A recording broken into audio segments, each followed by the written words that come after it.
Hanya dengan kekudusan kita bisa kebaskan iblis. Saya Agustinus. Selamat datang pada channel Touching Heavens, tempat kita mengenal dan belajar kebenaran firman Tuhan dalam Alkitab. Karena Alkitab membimbing hidup kepada Kristus. Mohon like dan subscribe untuk membantu channel ini bertumbuh dan firman Tuhan semakin diwartakan. Pada kesempatan hari ini, kita membahas pertanyaan yang timbul setelah Anda serius mengikut Tuhan. Yaitu mengapa saat saya ikut Tuhan lebih serius, mau membangun relasi dengan Roh Kudus, mau baca firman, mau ikut persekutuan doa, malah banyak masalah yang timbul.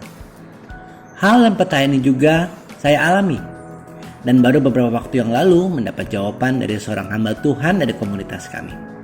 Jadi hari ini izinkan saya membagikan kembali firman dan juga sharing perihal hal ini. Mari kita mulai dengan dasar firman Tuhan yang bisa kita baca dari Kisah Para Rasul 28 ayat 1 sampai 6. Setelah kami tiba dengan selamat di pantai, barulah kami tahu bahwa daratan itu adalah Pulau Malta. Penduduk pulau itu sangat ramah terhadap kami.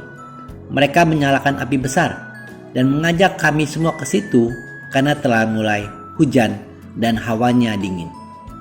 Ketika Paulus memungut seberkas ranting-ranting dan meletakkannya di atas api, keluarlah seekor ular beludak karena panasnya api itu, lalu menggigit tangannya. Ketika orang-orang itu melihat bahwa ular itu terpaku pada tangan Paulus, mereka berkata seorang kepada yang lain, "Orang ini sudah pasti seorang pembunuh, sebab meskipun ia telah luput dari laut, ia tidak dibiarkan hidup oleh Dewi Keadilan." Tetapi Paulus menglibaskan ular itu ke dalam api, dan ia sama sekali tidak menderita sesuatu. Namun mereka menyangka bahwa ia akan bengkak atau akan mati rebah seketika itu juga. Tetapi sesudah lama nanti mereka melihat bahwa tidak ada apa-apa yang terjadi padanya. Maka sebaliknya mereka berpendapat bahwa ia seorang dewa. Teman-teman, kita berfokus pada ayat 3. Setelah api besar menyala, Paulus memungut ranting-ranting untuk diletakkan di atas api. Maka keluar ular beludak karena panasnya api dan menggigit tangan Paulus. Guna menjawab pertanyaan kita tadi, kita perlu mengetahui api di ayat ini melambangkan kuasa Tuhan yang memberikan kehangatannya untuk kita di dunia yang berhawa dingin.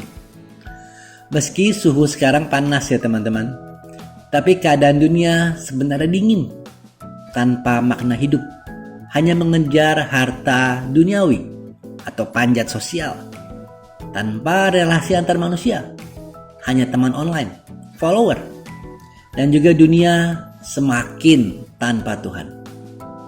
Kembali ke ayat 3 teman-teman. Api ini dibangun oleh penduduk pulau, sama seumpama dengan api yang dibangun dari gereja atau komunitas PD. Kita tentunya semangat saat kita mengikuti kegiatan-kegiatan rohani tadi. Kita merasa dekat dengan Roh Kudus. Kehangatan yang sangat kita perlukan di dunia yang dingin ini. Tapi perlu kita ingat teman-teman, seperti Paulus yang mencari ranting-ranting untuk diletakkan di atas api. Kita pun perlu menjaga api itu tetap menyala. Di saat kita pulang dari kegiatan rohani, kembali ke suasana dunia, jika kita tidak menjaga api yang kita dapat itu, maka api itu akan redup, bahkan padam. Kita perlu senantiasa mengumpulkan ranting-ranting untuk api itu. Ranting-ranting ini terwujud dalam usaha kita mencari hadirat Tuhan, seperti jam doa pribadi, membaca Alkitab, bersaat teduh, atau kegiatan-kegiatan rohani lain yang kita lakukan saat kita sendiri di rumah, atau juga saat kita sedang sehari-hari di kantor, di hari kerja. Sama seperti Paulus yang mengumpulkan rantingnya sendiri, kita harus dan perlu saat sendiri pun mencari hadirat Tuhan.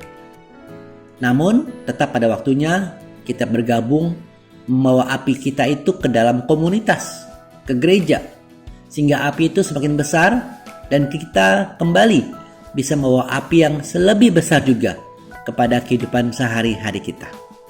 Inilah siklus yang benar, sehingga api dalam hati kita itu semangat, kerinduan untuk hidup lebih serius ikut Tuhan bisa terjaga bahkan semakin besar. Nah, di saat ini masalah mulai muncul. Di saat api menyala, ular beludak akan keluar karena terganggu dengan panasnya api. Ular melambangkan iblis yang tidak suka di saat kita memiliki api, kehangatan dari relasi kita dengan Roh Kudus, dan akan mengganggu kita, membuat kita mengurungkan niat untuk berapi-api ikut Tuhan.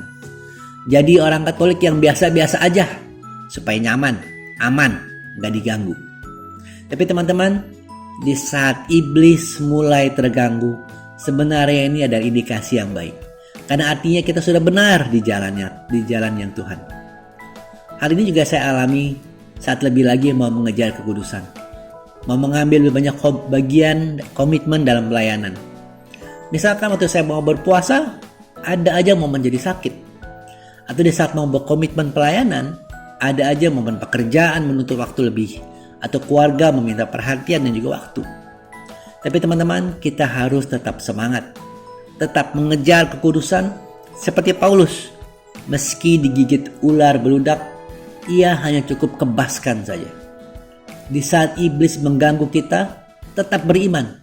Lakukan bagian tanggung jawab kita, tapi tanpa mengendorkan komitmen dan niat kita untuk lebih serius ikut Tuhan.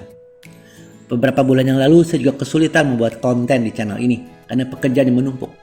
Tapi tetap berusaha dan akhirnya bisa kembali melayani di channel ini. Jadi teman-teman, ingatlah, kita hanya bisa menghadapi iblis saat kita hidup menempel dengan Roh Kudus. Sehingga dengan kekudusan kita bisa kebaskan iblis. Ingat juga, saat iblis mau berulah, Allah sanggup pakai peristiwa-peristiwa itu menjadi kebaikan. Seperti yang tertulis di Roma 8:28, kita tahu sekarang bahwa Allah turut bekerja dalam segala sesuatu untuk mendatangkan kebaikan bagi mereka yang mengasihi Dia, yaitu bagi mereka yang terpanggil sesuai dengan rencana Allah. Semangat selalu. Terima kasih sudah menyaksikan. Sampai bertemu pada video Kenal Alkitab Rabu depan. Kasih karunia Tuhan Yesus Kristus menyertai Anda semua.